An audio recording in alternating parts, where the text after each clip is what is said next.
Welcome to the Parc Naturel Régional Scarpe-Escaut, the oldest regional natural park in France. Created in 1968, near the Belgian border, this landscape has been shaped by both nature and human activity for centuries.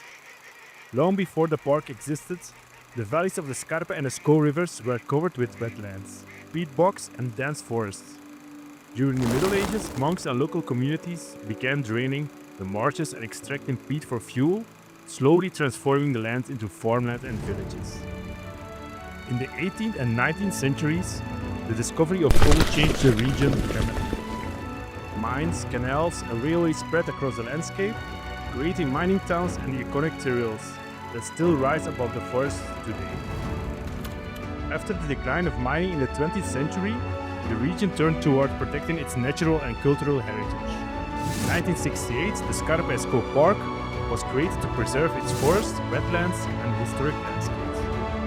Today, it forms part of a cross-border natural park with Belgium, where nature, history, and industry meet in a unique European landscape. Over the next 2 days, I will be exploring this beautiful national park, starting in Saint-Amand-les-Eaux. The route stretches 53 kilometers in total, with around 240 meters of elevation gain.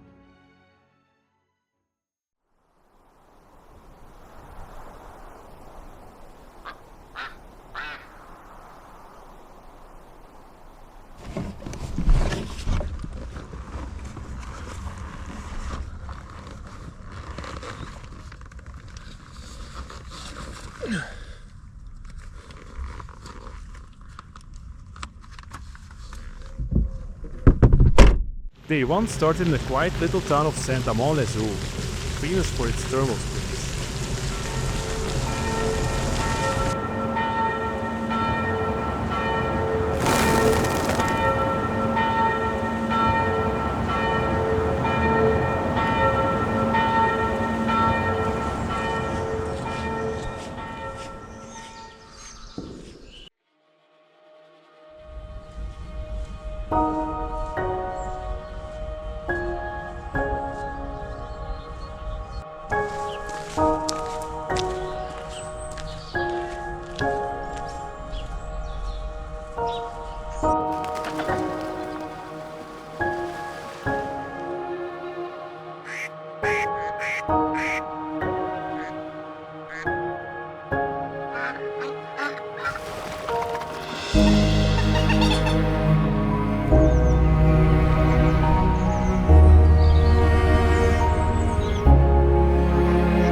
Day 2 started early in dense mists. Luckily, the sun came out around noon.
finished.